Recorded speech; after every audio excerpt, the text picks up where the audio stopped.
नाम ज्ञानेंद्र कुमार गौतम है और मैं राष्ट्रीय अध्यक्ष हूँ सामाजिक सुरक्षा फेडरेशन ऑफ इंडिया।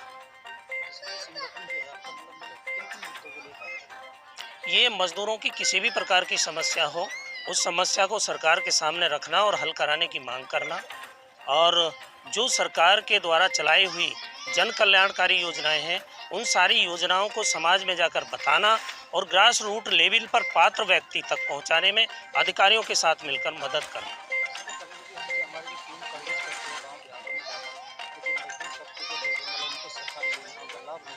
उसमें यह है कि सरकार देना नहीं चाहती है, घोषणाएं बहुत करती है। हमारा संगठन इस पे पूरी तरह से मजबूती से काम कर रहा है। हमारा संगठन गांव लेवल तक अपना संगठन खड़ा करके हम हर गांव में उस वंचित व्यक्ति को, जिसको अधिकार नहीं मिल पाए हैं, उसके अधिकारों को, वो किस योजना के लिए पात्र है, उसके लिए हमारे साथी गांव-गांव में जाकर उनका चयन करते हैं और अधिकारियों से मिलकर उनको पहुंचाने में मदद करते हैं। जी।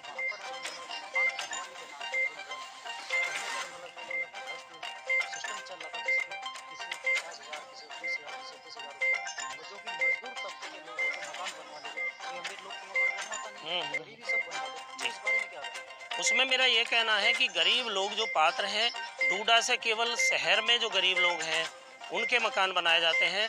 उसकी शिकायत हमारे पास आई, कई बार अधिकारियों को कंप्लेंट की गई और उसमें पुनः जांच कराई गई, और उसके बाद भी हम समझते हैं कि उसके लिए हम सब लोग भी जिम्मेदार हैं। जो साथी उसमें पैसा देते हैं वो भी जिम्मेदार हैं। उन्हें सीधे अधिकारियों से मिलना चाहिए, हम जैसे समाज सेवी लोगों से, संस्थाओं से मिलना चाहिए और उनको अपना काम कराने में सहयोग लेना चाहिए।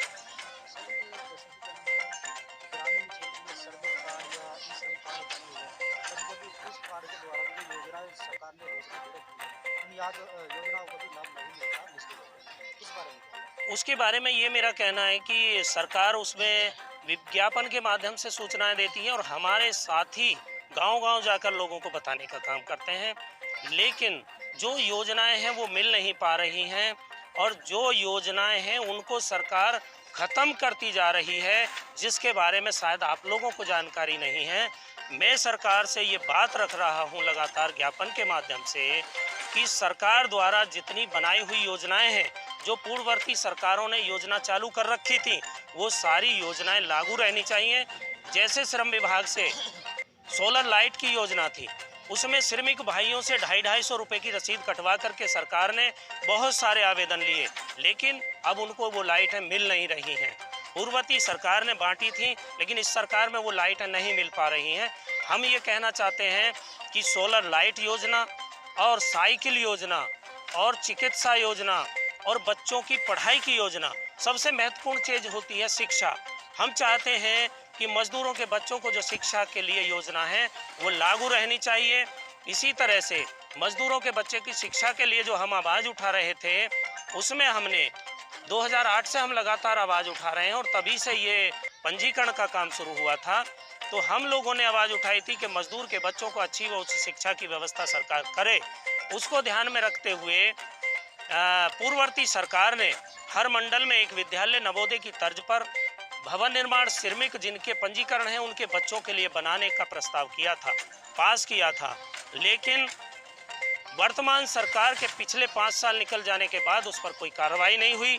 हम लोगों ने, हमारे संगठन ने और अन्य संगठनों ने जब आवाज़ उठाई, तो आज मजदूरों के बच्चों के लिए हर मंडल में एक विद्यालय बनकर तैयार हो रहा है। ये मेरठ मंडल है, यहाँ की बात करूँ तो बुलंदशहर जिले के अंदर वो विद्यालय बन रहा है और नेक्स्ट वर्ष से वहाँ पर बच्चों के एडमिशन होने शुरू हो जाएंगे। अगर कोई मजदूर है और उसके साथ घटना घट जाती है, अगर ऑन साइड घटना घटती है, तो साथियों भवन निर्माण श्रमिकों के लिए उसका पोस्टमार्टम और FIR होनी चाहिए।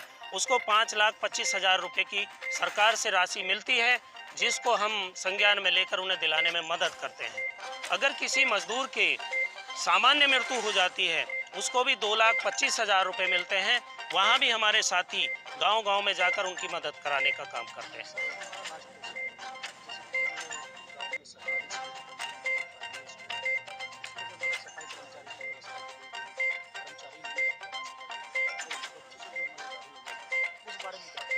आ, वैसे तो ज़्यादातर स्कूलों में सफाई कर्मचारी हैं, लेकिन अगर कहीं ऐसा मामला सामने आता है कि बच्चे से झाड़ू लगाई जा रही है तो वहाँ एफआईआर दर्ज होगी और वहाँ उस स्कूल का प्रधानाचार्य उसमें दोषी माना जाएगा।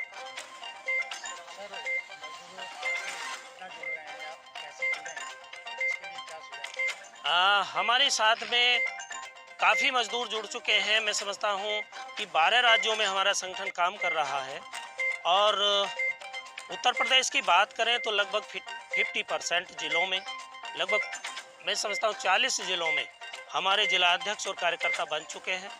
हमारी टीम हर गांव-गांव में जाकर अपने कार्यकर्ता बना रही है और उद्देश्य यही है कि मजदूरों को उनका लाभ मिले।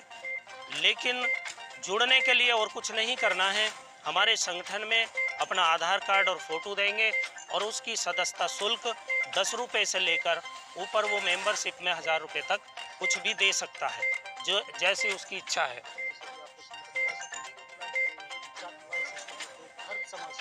हमारा संगठन ने नारा दिया है, जाति है ना पाती है, हर मजदूर हमारा साथी है। हमारे यहाँ हर जाति के मजदूर के लिए आवेदन कर सकता है, मेंबर बन सकता है। और हमारा संगठन केवल भवन निर्माण ही नहीं, खेती हर मजदूर हो, चाहे घरों में काम करने वाली महिलाओं हों, हमने उनके लिए भी अधिकार की मांग की है।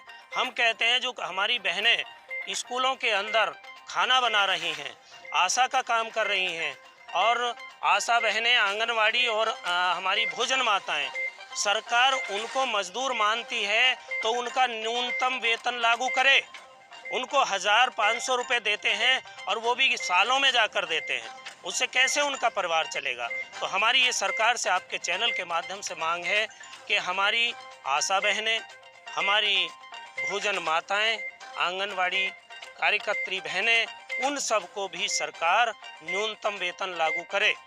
और साथियों, मैं आपके चैनल के माध्यम से ये बताना चाहता हूँ कि हमारे देश का संविधान जो परम पूज्य बाबा साहब डॉक्टर अंबेडकर जी द्वारा लिखित है, वो इस देश के हर नागरिक को बराबर की संज्ञा देता है, समानता बंधुत्व की संज्ञा देता है।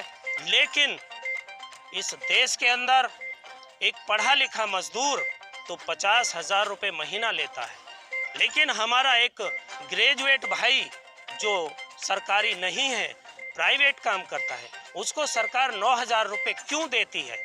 इसकी मैं कहना चाहता हूँ कि जो हमारे सरकारी भाई हैं, उनके बराबर हमारे जो संविदा पे भाई हैं या हमारे खुला वेतन लेते हैं, उनकी भी झाड़ी उनके बराबर होनी चाहिए। और हमारा संगठन इसके लिए लगातार आवाज़ उठाता रहेगा और जितनी योजनाएं सरकार की पूर्ण चल रही हैं, उनको अगर सरकार काटेगी तो हम आंदोलन करेंगे। संविधान बराबरी देता है, हम सबको बराबरी चाहिए। कुछ जगह देखने को मिला है कि हमारी बहनों को मजदूरी कम मिलती है, भाइयों को ज़्यादा मिलती है, जबकि हमारा संविधान और लेबर कानून बराबरी का अधिकार देता है। अगर ऐसी कई शिकायत मिलती है तो हम चाहेंगे कि हमें बताया जाए और अधिकारियों से भी चाहेंगे कि वो इस पर एक्शन लें, सभी को बराबर वेतन दें। दूसरा एक और बात कहना चाहता हूँ, सरकार की मंशा है कि मजदूरों से 12 घंटे काम लिया जाएगा।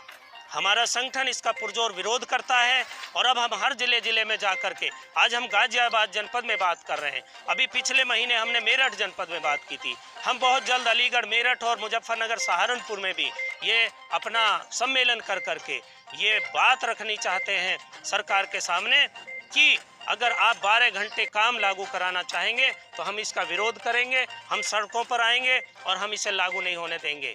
एक और कानून सरकार पास करना चाहती है कि जो मजदूर की मजदूरी नहीं देता है उसके खिलाफ कार्रवाई होगी तो वो सजा नहीं, वो जेल नहीं जाएगा। हम ऐसे कानून का भी विरोध करते हैं। हम आपके चैनल के माध्यम से बता देना चाहते हैं सरकार को कि ऐसे कानून लागू किए तो हमारा संगठन पुरजोर विरोध करेगा और इसे किसी भी कीमत पर लागू नहीं होने देगा। और मजदूरों के लिए समानता चाहते हैं, हर कीमत पर उनको समानता मिलनी चाहिए। जहां भी देखेंगे कि उनको समानता नहीं है तो हम खड़े होंगे, हर जगह विरोध करेंगे। बहुत जगह देखने को मिलता है मजदूरों से काम करा लेते हैं, उनका पैसा नहीं देते हैं, उन पर चोरियां लगा देते हैं। ये मानसिकता बदलें लोग। जो मजदूर है वो इस देश का भविष्य है। इस देश को विकसित और विकासशील बनाने में हमारे मजदूर भाई बहनें काम करते हैं, उनकी वजह से हमारा देश तरक्की करता है। तो मैं सरकार के लोगों से, सरकार के माननीय प्रधानमंत्री, माननीय मुख्यमंत्रियों से कहना चाहूँगा कि इधर ध्यान दिया जाए और ये देश के अंदर जो आए दिन अत्याचार बढ़ रहे हैं इनको रोकने का भी काम करें। जैसे देखा जाता है कि जाति के नाम पर उत्पीड़न हो रहा है, हमारे मजदूर भाई किसी भी जाति के हो सकते हैं, हम उत्पीड़न बर्दाश्त नहीं करेंगे, हम उसके लिए हर तरह से खड़े हैं। आप लोगों के चैनल के माध्यम से हम मजदूरों की आवाज़ पहुंचाना चाहते हैं। आप लोग हमारे इस कार्यक्रम में उपस्थित हुए, आपने हमें सहयोग किया, हम आप सब मीडिया का बहुत बहुत धन्यवाद करते हैं। यहाँ भी कार्यक्रम करते हैं, सबसे पहले परम पूज्य बाबा साहब डॉक्टर भीमराव अंबेडकर जी द्वारा लिखित भारत के संविधान की उद्देशिका पढ़ करके हम उसके महत्व को समाज में समझाने का काम करते हैं। उसके बाद हमारा कार्यक्रम शुरू होता है। तो आज हम यहाँ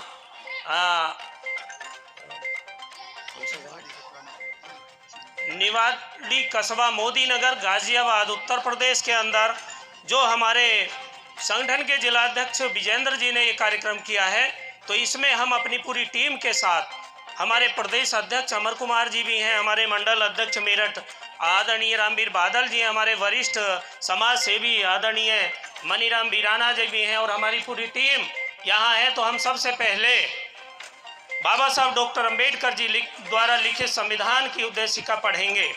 मैं शुरू करता हूँ, आप सब लोग मेरे साथ साथ बोलेंगे। हम भारत के लोग भारत को एक संपूर्ण प्रभुत्व संपन्न समाजवादी पंथ निरपेक्ष लोकतांत्रिक गणराज्य बनाने के लिए तथा उसके समस्त नागरिकों को सामाजिक, आर्थिक और राजनीतिक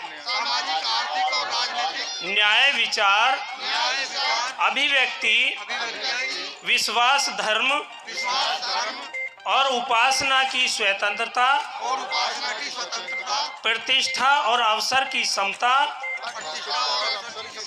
प्राप्त करने के लिए तथा उन सब में व्यक्ति की गरिमा और राष्ट्र की एकता और अखंडता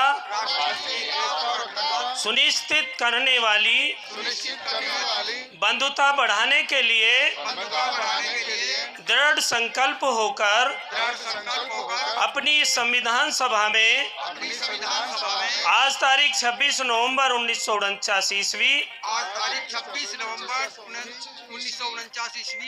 मिति मार्गशीर्ष शुक्ला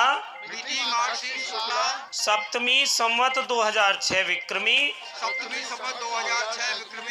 को एतद द्वारा इस संविधान को अंगीकृत, अधिनियमित और आत्मसमर्पित करते हैं। सामाजिक सुरक्षा federation of India Uttar Pradesh की तरफ से Samajwadi BOC workers federation of India मजदूर उत्थान समिति के सहयोग से आज हमने भारत का संविधान उद्देशिका सभी ने पढ़ी है और हम सब भारत के संविधान को